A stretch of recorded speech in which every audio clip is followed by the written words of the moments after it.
What's up, everybody? You know, if you see your girl, what time it is. It's time for the daily sports rant. And you see, I was going to do this a little bit later. Yes, I'm watching tennis. It's one of my favorite sports. I love me some Serena. I love me some Venus. I love me some Federer. I love all of these great tennis players, and I love the game. And I don't even think you guys realize the intensity that tennis applies to the game, okay? You have to be very athletic. You have to be very strong. You have to be very able and willing to be dominant in the sport of tennis, okay? Look at them. Look at those beautiful athletes doing their thug thizzle. Woo! I like that tattoo she got on her leg too. That's pretty nice. You better work, girl. But we're going to put tennis on a pause because we got some stuff to talk about. What's up, Tavon? Thanks for tuning in as always. I got a bone to pick, okay?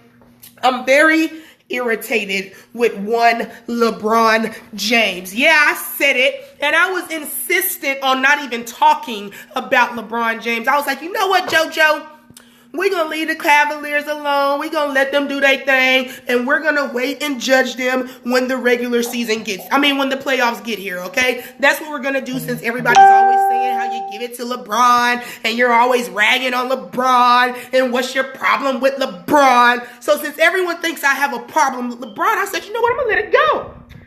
But then LeBron James comes out and tells the world, Craig, that he feels that if he had a vote, he would definitely vote for himself for MVP this year.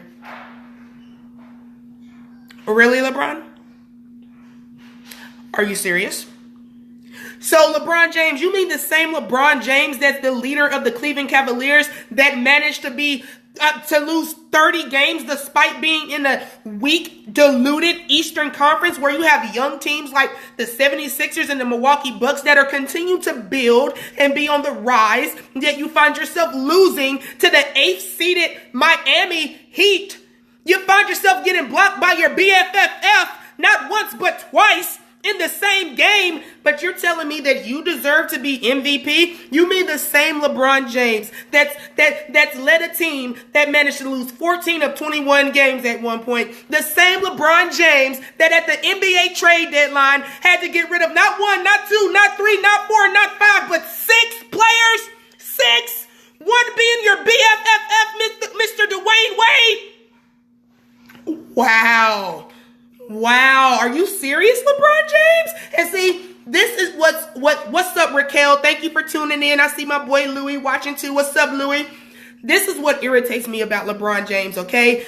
I think when he says things like this, it just makes me feel that, you know what, LeBron James, you are truly that delusional when it comes to leadership and all the intangibles that make up the greatest players of the NBA's past time and present. You know what I respect about Kevin Durant is no matter what he says, no matter what he does, even if he has to come out and apologize for it later, he doesn't say things based on what he thinks the public wants to hear. Kevin Durant doesn't say things based on what he thinks is the right answer or the PC answer or the politically correct answer. No, Kevin Durant is going to say what he feels, how he feels, and if you got a problem with it, most times he don't give a damn. But LeBron James, this is my problem with him. He always tries to dictate the narrative. You tried to make it seem like you had no idea that Kyrie Irving didn't want to be there. You still haven't taken ownership about the fact that Kyrie Irving is no longer a Cavalier because he didn't want to play with you.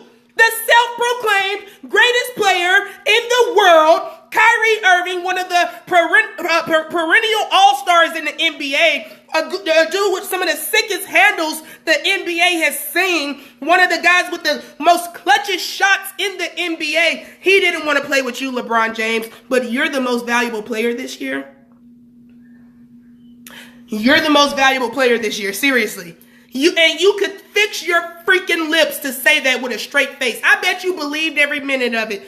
Tavon says, LeBron boo-boo. What's up, Virginia? Thanks for watching. And Maurice, what's up? Thank y'all for watching. No, LeBron James, you are not the MVP. You are not even the MVP. Okay? I want to MVC your ass make some noise in the playoffs while you talking about what you should be and who you would vote for if you had a vote for MVP. You don't deserve to be most valuable player this year. So I'm sorry, buddy. Not when Isaiah Thomas looked like a shell of himself playing with you, but he goes to Los Angeles and he averages 15 and 5.6 assists, okay? Not when Jay Crowder looked like he had forgot how to play basketball when he came to the Cleveland Cavaliers. Then he gets traded to Utah, and Jay Crowder is a big part of what they do for the Utah Jazz. He's found his shot again. He looks like he's excited to play basketball again. He looks like he's actually enjoying being on the court with his teammates again. Jay Crowder, not with you, LeBron James, with that rookie Donovan Mitchell in the Utah. LeBron, stop it, okay? For your own good, for your own sake, for your legacy's sake, okay? Stop it. You know you're not the most valuable player this year. And if you put James Harden, if you put Chris Paul, if you put any other top tier athlete on the squad that you have in Cleveland, they would be the number 3 seed too, okay? And let's not forget, you are only a half a game away from being the 5th seed in the East, but you're the most valuable player. Boy, I don't know what your wife over there doing to you, but she definitely got you drinking some Kool-Aid that we all ain't got, because the way that you think about yourself, LeBron James, at times it's hilarious to me, okay? You're not the most valuable player. If anything, you know who the most valuable player is? Kawhi Leonard, because he's only played 9 games this year, yet he stays in the headlines. I don't think I've ever seen so many Spurs headlines within a season as I've had this year. Kawhi Leonard could get my vote for MVP over you, LeBron James. I'm sorry. James Harden is the MVP. What he's done with Houston has been phenomenal this year. Despite having another ball-dominant guard in Chris Paul, they have figured out a way to make it all mesh. They're the first team to reach 60 wins this year. They've only lost 14 times. And even though I still don't believe they will do anything come playoff, they are the team that is the marquee of the NBA this year, okay? James Harden is the MVP. LeBron James, stop it. You're making yourself look silly at this point, okay? Got me perspiring and all this nonsense with your crazy mess. Carlos says, get off his case. As long as y'all talk about him, you know the rest. Oh, my God. Carlos, I'm not even acknowledging you and your sick fascination with LeBron James. You need to check that, okay? That's a little suspect. You shouldn't be loving on LeBron James that hard, Carlos. Tavon says, Wade now looking like vintage Wade back in Miami. Why is it that when LeBron James, when players seem to leave LeBron James, the greatest player in the world, right? Why does it seem like they find a way to be a better version of themselves? Everyone always says how LeBron James makes everyone better. No, LeBron James gets paid so much attention to as far as other teams defensively that he makes it easier for other guys to find their shot and to shoot the ball. He doesn't make them better. He doesn't improve their game. If anything, playing with a LeBron James takes away from your game as an NBA player, okay? Chris Bosh was a double-double in Toronto. Then he comes to Cleveland, and all he's good for is standing in a damn corner waiting to shoot a 3. Okay? Isaiah Thomas was the king of the 4th last season. He goes to play with Mr. LeBron James. He can't even make a damn layup without looking like he's pitiful, okay? No. I don't want to hear it. Best player in... Y'all got me hot today. What's up, Luke? What's up, Maurice? Thank you, everybody, for tuning in. If anybody should be talking about voting somebody who isn't in the MVP conversation, it should be that man Damian Lillard. The same Damian Lillard that just dropped 41 last night and looked damn good while doing it, baby. I don't want to hear no more LeBron James talk. MVP. I can't believe you actually had the nerve, the audacity, the confidence to speak those words into existence, LeBron James. Go hide in the damn corner somewhere. You're in timeout. You are officially in timeout, LeBron James. Woo! You guys, the podcast is back. You see it. Your girl got everything set up and ready, you know.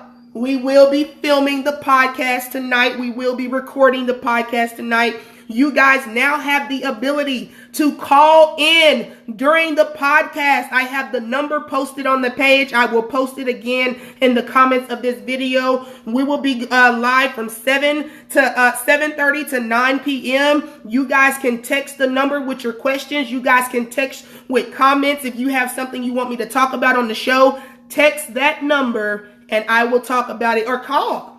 If you feel like you can go toe-to-toe with JoJo, then use the number and call me and we will talk about it live on the show, and we will edit it and upload it and you will be featured on JoJo's Replay, baby. Call me, text me, leave your comments on the new number, the 505 number. It is on the page, you guys. The podcast is back and it's better than ever, baby. I hope you're ready for JoJo's Replay, baby. We're going to talk a lot of Cowboys. We're going to talk a lot of NBA. We're gearing up for the playoffs. The NFL draft is right around the corner. Carl says he's the MVP. Oh my gosh, Carl, I'm not playing with you. Luke says, what's up, Luke? Luke says, how do you think the Cowboys would draft? Luke, we'll get into this a lot on the podcast tonight, but I'm not talking about how I think the Cowboys are going to draft. I'm going to tell you what they need to do, okay? Defense. We need to go safety, linebacker, cornerback into the draft, and I would be okay if we went linebacker, safety, cornerback. Really, I would be okay with any of those positions in that order as long as our top 3 picks are defensive picks only. And I don't even think we need to go in the early on in the draft and look for an offensive guard or offensive tackle. I think Flemings addresses that need. He's young. He's 25, coming off of a Super Bowl team. I'm not worried about our offensive line as much as I'm worried about our defense, okay? You talking about a kid like Ezekiel Elliott, he can run through just about any offensive line, baby, okay? You give him this much room in an A or a B gap, he's going to expose you, and he's going to knock it down. And he may even break off a 40 or 50 in the process, baby. That's what I'm talking about. So, Luke, I want us to focus defense the first couple of rounds. I don't think we should draft any offensive players. I think we've addressed the wide receiver position this offseason. I think we addressed shoring up that O-line a little bit, bringing in Flemings. We need to focus on defense and defense only. Only in the first few rounds of the draft. That's what we need to focus on getting better as far as Cowboys Nation. If you guys want to hear anything else, you got to listen to the podcast. And if you want to be a part of the conversation, don't forget to call or text your questions and comments to the new number, and we will get them on the show. I'll see y'all. JoJo's Replay, we out.